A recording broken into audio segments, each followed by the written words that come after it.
Hi everybody, I'm Morgan Crosbie from Finch Chevrolet in London, Ontario, Canada, and you're watching Cars and Crosbie. You may be wondering why I'm at Carlisle in this misty morning when no one else is here.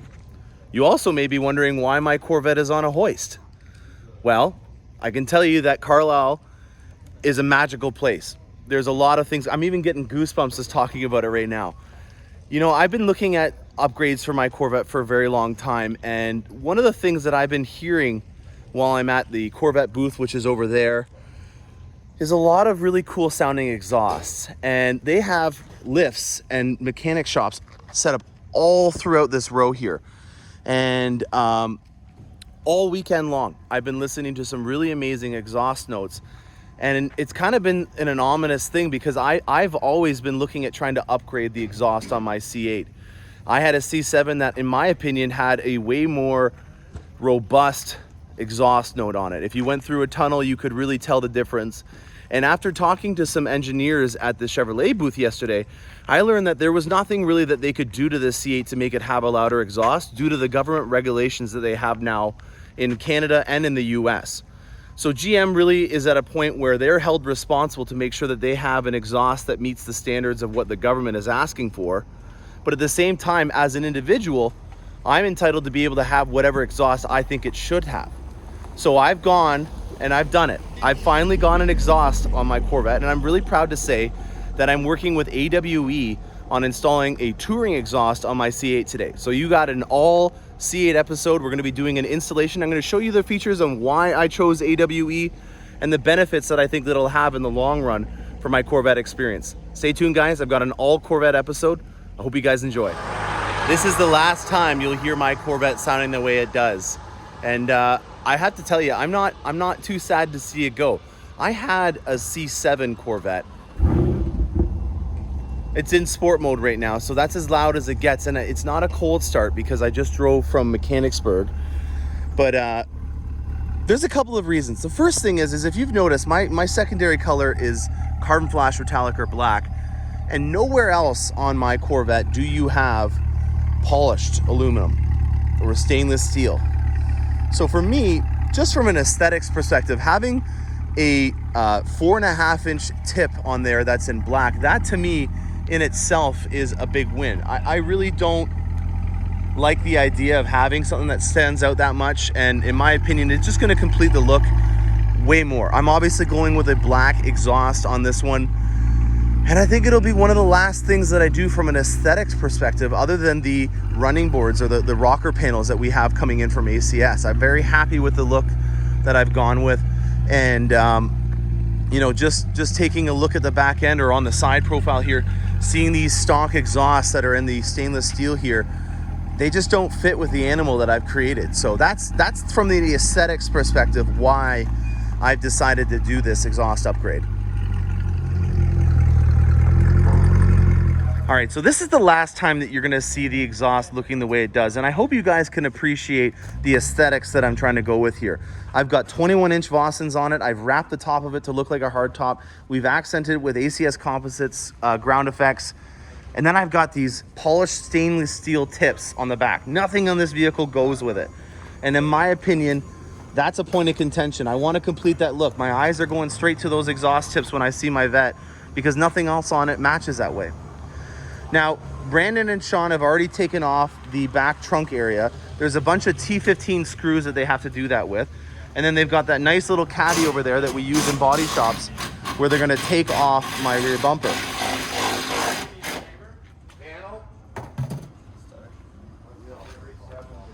So the next stage is gonna be taking off all the clips for my bumper. And then they're going to be installing the touring exhaust. Now, this is the one that has that 180 flow technology that's going to really help out with when this vehicle goes into an active fuel management mode. So you guys might be wondering, what are the sacrifices that you'd be making if you go to an AWE exhaust? And honestly, I can't say that for sure because I haven't put it on and driven it yet. But from what I've seen online from other people such as Horsepower Obsessed, there really isn't anything I need to be worried about. If you have this vehicle go into its 4-cylinder mode, it's not going to be an issue with having active fuel management go off. So what I mean by that is that when you have this vehicle go into a 4-cylinder mode, it has a drone. And the C7s were not notorious, but they were well known for having a very noticeable drone that occurs through the whole vehicle. It's right through the tunnel that you feel it. And you can notice it. You can definitely feel it when it goes to it. And I was very happy that when they developed the C8 Corvette, that drone went away. Now I'm nervous, or I was nervous until I talked to the guys here, that when this thing goes into 4-cylinder mode, it's not going to be like the C7 where it has that drone. And that's what that 180 technology has to do with. Now, in terms of performance, it's not the real reason why I did this, but having the vehicle go to a higher horsepower output is not a bad thing. You're losing 33 pounds in the back end, which is obviously the area that has the most weight in this thing. And you're going to get up to, you know, the maximum amount that they've seen in testing to the wheels is 19 horsepower and 15 foot-pound of torque. So that's a noticeable increase in power on this vehicle. And I'm not saying that this is a vehicle that I was concerned about with the power, but this is a power limited vehicle. And what I mean by that is that if you give the C8 Corvette more power, it'll equal more performance. The C7 Corvette was a traction limited vehicle, which means that if you gave the C7 more power, you don't always get that performance. You know, you look at the ZR1 model, they had to put a stickier tire on it to get the more horsepower, even though it had over 100 more horsepower than the Z06. That's case in point why when you have a front engine vehicle in this kind of setup, it doesn't always translate into more power and acceleration, or sorry, more acceleration when you give it more power. So that in particular is something to note. You know, I have a vehicle that will be able to use the power that I give it in more, whereas the old model, it didn't. And I've always kind of been a little stuck up on the fact that the C7 had a little bit of a better sounding exhaust. I hate to say it. I'm going to tell you it out in the open. I miss my exhaust that was on my C7. And I only had a Z51. I didn't even have the LT4. So it's not like I'm trying to compare two different animals. The LT1 powertrain with the NPP exhaust, in my opinion, it was slightly more. And I'm hoping that I can leapfrog the exhaust note on my C8 now to have that much more of a really rock star experience. So I hope you guys enjoy this part. We're going to take out the bumper now, and I'm going to show you the rest of the install.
So we're putting the aluminum heat shield on the back here. We've got some nylon spacers in there, which is quite nice, just to give you some added protection on your rear bumper. Now in the back here, they're gonna be taking out some bolts that are way, way, way back in there. There's two 15s on the one side, and then there's three 13 mils on the other side. Just to give you an idea, look at how long the attachment from Snap-on that they've got to use to be able to get these out. Now they do this so that if there is a slight offset on the positions of the cats, that there's some wiggle room, some play room that the cats can move around so that they're not bending too much. Is that right? They're not bending too much? Yeah, so they're not binding, and you get a good seal and everything. You don't want them to bind up crooked. You put a little bit of flex in there from the factory, so when you tighten everything together, you get a good seal. Yeah, that makes a lot of sense. Thanks, man. Just a little cool Easter egg on my Vette. You can see on the back of all of the bodies that they write the date when they made it. So mine was built on January 24th, 2020, and this was body frame number 67. So I have VIN number 141, but the body number on my Corvette is 67. So what do you got there, big guy? So these are our electronic valve simulators. So instead of having to swap over the AFM valves and the MPP valves, Okay. plug this in to replace it. No check engine lights. As far as the computer's concerned, the valves are still there and you won't have any problems. So it's communicating with nothing, but it's still communicating, meaning that it's not going to cause any lights. As far as the computer's concerned, you know, the valves are still there. So no check engine lights, no problem. That's awesome to know, man. And you were just taking off the, what were you just taking off on here? Just the exhaust hangers. I'm going to reuse them. Oh, very cool. So you do have some OEM stuff on here. That's very cool. Yep. Very nice. Now this is an MPP exhaust, guys. So this is the performance exhaust that you can get through the Z51 package, or you can order it separately. Here you can see the AFM actuators. So these are what move around to change the exhaust flow. And then you've also got your butterfly valves for when you're going from sport to touring as well. So these actually have a market for them. Mine's got about 12,000 miles on it. And she still looks pretty good, but as we were saying, I want to upgrade this and have a little bit of a nicer sound. So I'm sorry to see you go. You were really great for 11K, but we're on to some better things. All right, guys, we've got a really great look at the transmission housing on the back of the C8. And then we've got an evap canister over here for your emissions as well. We're just in the final stages of getting ready to put on the exhaust. And you've got a really good shot at the high pressure die casting that they use to support the C8 powertrain. Really amazing. And this is with 11,000 miles on my Corvette. So I'm getting good at converting from kilometers to miles. And I did convert it over the trip down here. So it was kind of nice to be able to reference that at all times. I'm not too sure what this is right here. Oh, it's a nice little flap. How cool is that?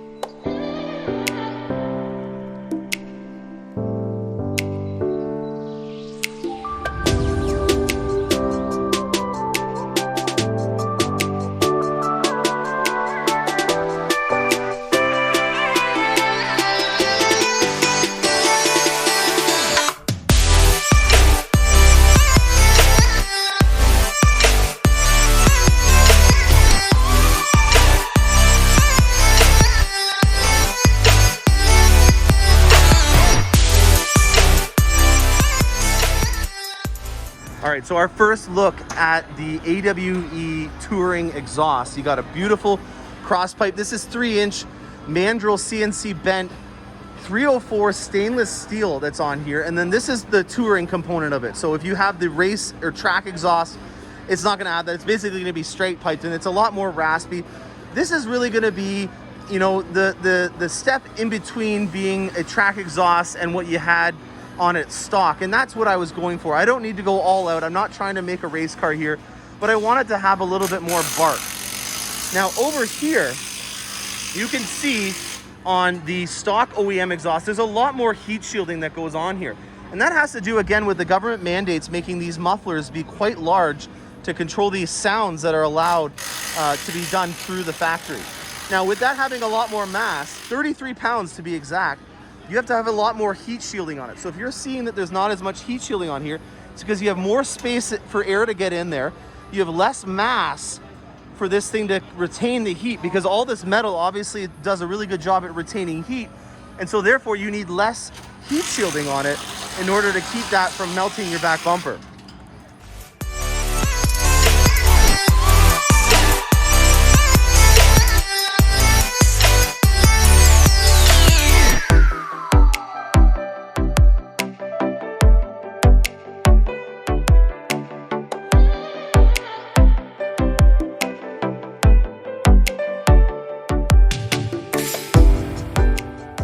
Now this is our first look at it with the bumper on. You can see we got a little awesome cutout of the AWE here. That's from the heat shield.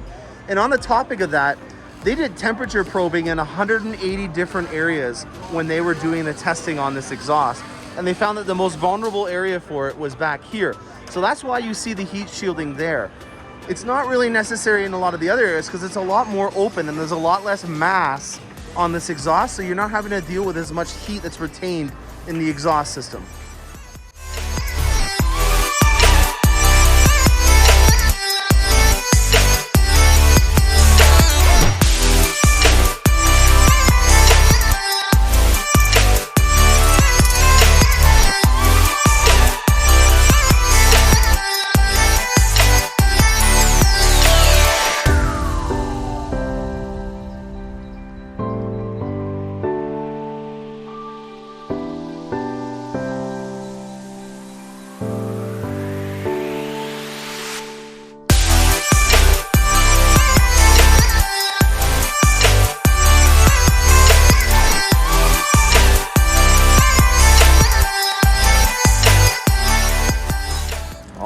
right, here is the moment of truth. Her new exhaust. Let's let this baby breathe better.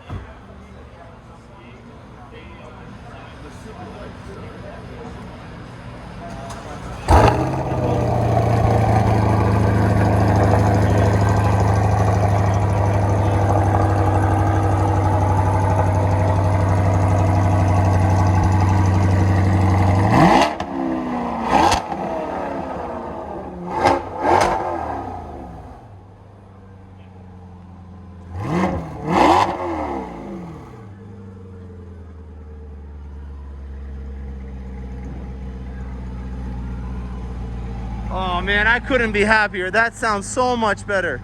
That's how it should have sounded. All right, it's on. I'm back in Canada. I have about 2,000 kilometers under my belt with this new exhaust system. So I kind of want to give you guys now my synopsis and kind of maybe some more advice on exhaust and what you can do to your Corvette and what kind of tips I can give you if you're looking at doing that. The first thing that I want to point out is that when you're looking at these exhaust systems, it's very difficult to get an idea of what it's going to sound like. And I think that's the biggest apprehension that most people have, is that when it comes to getting an exhaust on your vehicle, you really are making a big investment, and you're kind of putting blind faith into either what other people are saying, or you're listening to it through a headset on a computer from a website. And it's really difficult to be able to, let's just try to find an angle so that you can take a look at the car while we're doing the video. It's really difficult to be able to kind of get a gauge of what this is going to be like for all different types of applications. And I think that General Motors has done a really good job at making an exhaust that is dynamic in terms of changing it and having the stealth exhaust or touring and then sport and track. But at the end of the day, if you become somebody that likes to drive vehicles, you're going to definitely know what you want. And for 99% of the time or 80% of the time, if you're in one specific mode, then it maybe makes sense for you to specialize that specific mode. And that's what I've done with mine. Now, the apprehension about not really knowing what you're going to get put on is the other issue. You know, not everybody has the luxury of being able to go down to Carlisle and hear a symphony of exhaust notes and be able to directly compare them. And like I was mentioning, going from one website to the other and listening to them through headphones, as much as it does sound great, it's not guaranteed that this is going to be your best thing. So what I can tell you is that listening to people that you can trust about what kind of demeanor they're trying to do with their vet is probably going to be your best option. So if you're like me, I do enjoy spirited driving, but I also enjoy doing long road trips. So I wanted something that was forgiving for 8-hour drives, but at the same time still had that snarl and pop and that kind of visceral wild child note that the C7 had and that the C8 was lacking to its full potential. So that's what I went with mine. There are a lot more extreme examples out there. And then even on a price point level, I do think that the Fab Speed exhaust, for example, is a remarkable exhaust system, especially because it still gives you the valves. But the price point of it is something that really steered me away from it. AWE really checked all the boxes off for me in terms of having the price point, the background, working on water-cooled Porsches, so they're familiar with rear and mid-engine vehicles from their pedigrees before this. Just the overall experience of dealing with them as well. The rapport that I had with the AWE people was bar none the best experience out of all of them. And that to me was also something really helpful because again, you're making an investment on something that is not irreversible, but you really don't know until it's too late and that you've already purchased the product and it's going on your vehicle or it's already on. So, you know, to have that kind of support when you're purchasing an exhaust system from AWE, I really appreciated that. And thank you to everyone from AWE. I really appreciate making me feel like I was doing the right thing and then confirming it once they started it up and they did their little test with all the throttles. I think that it's very clever how they do that. So in summary, you know, after 2,000 kilometers of driving this Corvette with a new exhaust, I'm very excited and happy about you know, the future of it with it. I did note that I am shipping up my original exhaust just in case when I do upgrade to the E-Ray hybrid Corvette that the new owner of my Corvette, unfortunately I hate to say that in front of her, but the new owner, if they decide to switch it up, they're more likely gonna have that option to do so if they wanted to. If not, I'll sell it if the new owner doesn't want to do that. So I hope you guys enjoyed that episode. A lot of information in regards to exhausts Stay tuned for more awesome content. I still have more content from Carlisle that I haven't edited yet, and I'm going to sprinkle in between some other things that are going on in the real world. So I hope you guys enjoy this. Stay tuned for more awesome content. I'm Morgan Crosby, and happy motoring.